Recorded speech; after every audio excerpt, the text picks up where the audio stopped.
First, I've always started by telling New Yorkers the facts before my opinion.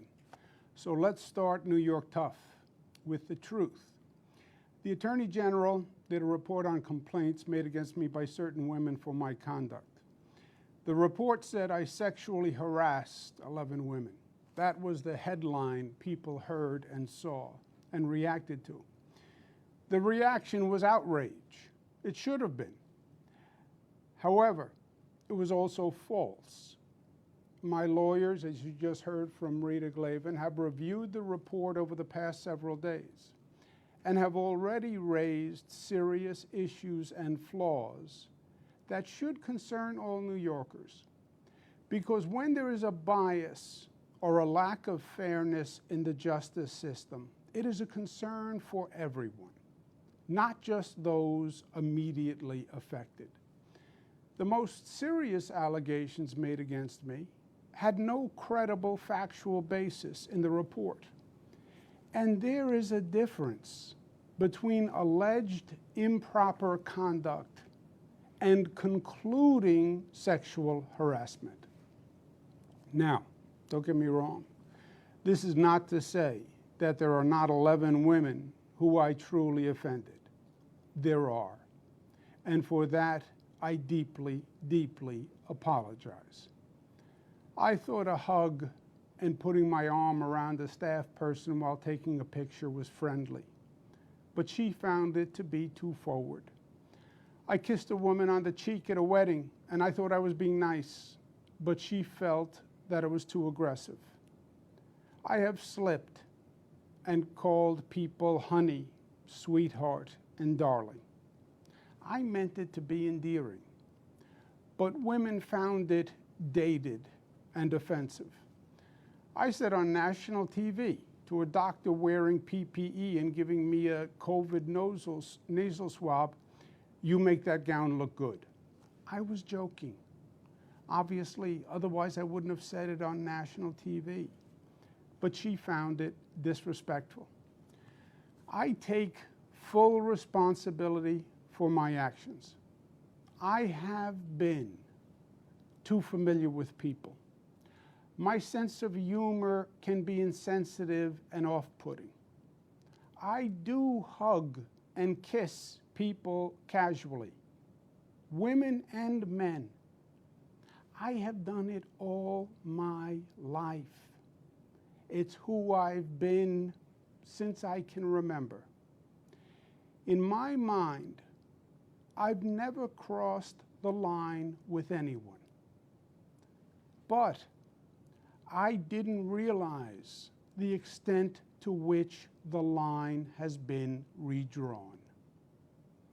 There are generational and cultural shifts that I just didn't fully appreciate. And I should have. No excuses.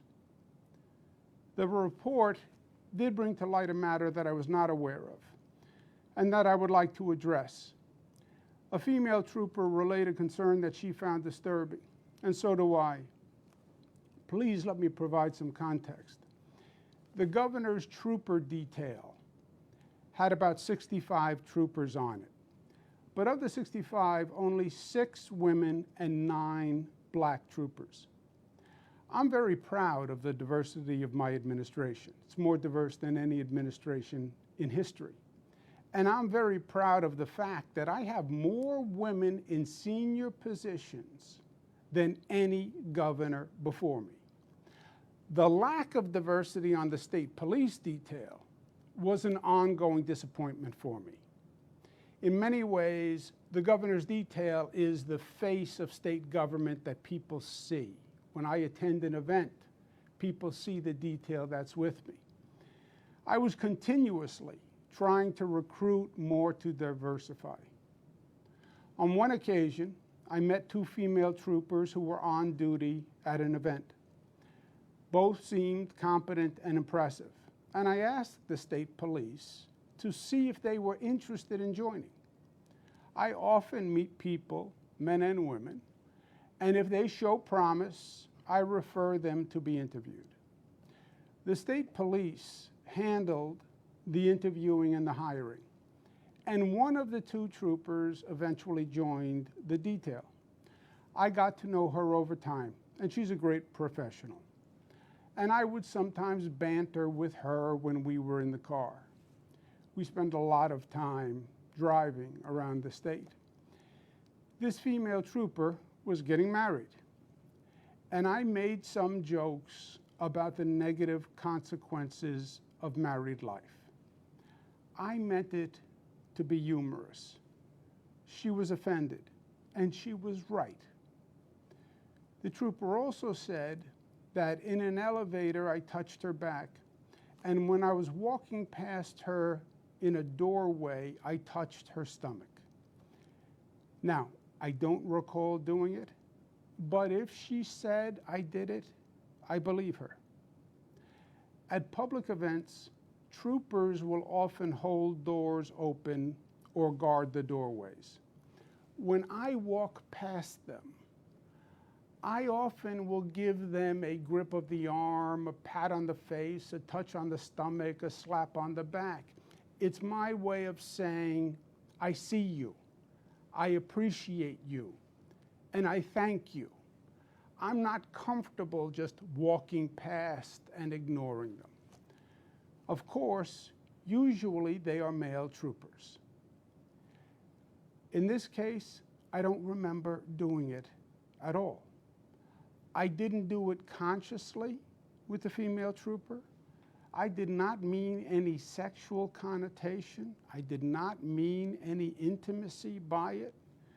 I just wasn't thinking. It was totally thoughtless in the literal sense of the word, but it was also insensitive. It was embarrassing to her, and it was disrespectful. It was a mistake, plain and simple. I have no other words to explain it. I want to personally apologize to her and her family. I have the greatest respect for her and for the New York State Police. Now, obviously in a highly political matter like this, there are many agendas and there are many motivations at play. If anyone thought otherwise, they would be naive, and New Yorkers are not naive. But I want to thank the women who came forward with sincere complaints. It's not easy to step forward, but you did an important service. And you taught me, and you taught others an important lesson. Personal boundaries must be expanded and must be protected. I accept full responsibility. Part of being New York tough is being New York smart. New York smart tells us that this situation and moment are not about the facts. It's not about the truth. It's not about thoughtful analysis. It's not about how do we make the system better. This is about politics. And our political system today is too often driven by the extremes. Rashness has replaced reasonableness. Loudness has replaced soundness. Twitter has become the public square for policy debate. There is an intelligent discussion to be had on gender-based actions, on generational and cultural behavioral differences, on setting higher standards, and finding reasonable resolutions. But the political environment is too hot, and it is too reactionary for that now. And it is unfortunate. Now, you know me. I'm a New Yorker, born and bred. I am a fighter. And my instinct is to fight through this controversy because I truly believe it is politically motivated. I believe it is unfair and it is untruthful. And I believe it demonizes behavior that is unsustainable for society. If I could communicate the facts through the frenzy, New Yorkers would understand. I believe that. But when I took my oath as governor, then it changed. I became a fighter, but I became a fighter for you. And it is your best interest that I must serve. This situation, by its current trajectory, will generate months of political and legal controversy. That is what is going to happen. That is how the political wind is blowing. It will consume government. It will cost taxpayers millions of dollars. It will brutalize people. The State Assembly yesterday outlined weeks of process that will then lead to months of litigation. Time and money that government should spend managing COVID, guarding against the Delta variant, reopening upstate, fighting gun violence, and saving New York City. All that time would be wasted. This is one of the most challenging times for government in a generation. Government really needs to function today. Government needs to perform. It is a matter of life and death, government operations.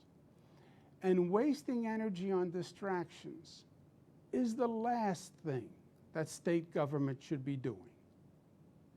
And I cannot be the cause of that. New York tough means New York loving. And I love New York. And I love you. And everything I have ever done has been motivated by that love. And I would never want to be unhelpful in any way. And I think that given the circumstances, the best way I can help now is if I step aside and let government get back to governing. And therefore, that's what I'll do, because I work for you. And doing the right thing is doing the right thing for you. Because as we say, it's not about me, it's about we. Kathy Hochul, my lieutenant governor, is smart and competent. This transition must be seamless. We have a lot going on. I'm very worried about the Delta variant, and so should you be. But she can come up to speed quickly, and my resignation will be effective in 14 days. To my team, Melissa DeRosa, Robert Mejica, Beth Garvey, Stephanie Benton, Dana Caratanudo, Kelly Cummings, Rich Azzapardi, Howard Zucker, Rick Cotton, Jan Lieber, Jack Davies, and the hundreds of dedicated administration officials. I want to say this: thank you, and be proud. We made New York State the progressive capital of the nation. No other state government accomplished more to help people. And that is what it's all about. Just think about what we did. We passed marriage equality, creating a new civil right, legalized love for the LGBTQ community, and we generated a force for change that swept the nation. We passed the SAFE Act years ago, the smartest gun safety law in the United States of America, and it banned the madness of assault weapons. We've saved countless lives with that law. $15 minimum wage, the highest minimum wage in the nation, lifting millions of families' standard of living, putting more food on the table and clothes on their backs. And we led the nation in economic justice with that reform. We have managed every emergency Mother Nature could throw at us: fires, floods, hurricanes, superstorms, and pandemics. We balanced the state budget, and we got it done on time, more than any other administration, because government should work and perform. Free college tuition for struggling families. Nobody in this state will be denied their college dream because of their income. We have built new airports, rail, transit, roads all across this state faster and better than ever before, and more than any state in the nation. The most effective green economy program in the nation. We did more for Black and Latino families than any other administration. We did more for working families. We did more for our union brothers and sisters. We did more to battle racism and anti-Semitism. Today, so much of the politics is just noise, just static. And that's why people tune it out. What matters is actually improving people's lives. And that's what you did. You made this state a better state for the generations that follow. And that is undeniable, inarguable, and true, even in these ugly, crazy times. I thank Speaker Carl Heastie and Leader Andrea Stewart-Cousins for their leadership. And let me say this on a personal note. In many ways, I see the world through the eyes of my daughters, Cara, Mariah, and Michaela. They are 26 and 26, twins, and 23. And I have lived this experience with and through them. I have sat on the couch with them, hearing the ugly accusations for weeks. I have seen the look in their eyes and the expression on their faces, and it hurt. I want my three jewels to know this. My greatest goal is for them to have a better future than the generations of women before them. It is still in many ways a man's world. It always has been. We have sexism that is culturalized and institutionalized. My daughters have more talent and natural gifts than I ever had. I want to make sure that society allows them to fly as high as their wings will carry them. There should be no assumptions, no stereotypes, no limitations. I want them to know from the bottom of my heart that I never did and I never would intentionally disrespect a woman or treat any woman differently than I would want them treated. And that is the God's honest truth. Your dad made mistakes, and he apologized, and he learned from it. And that's what life is all about.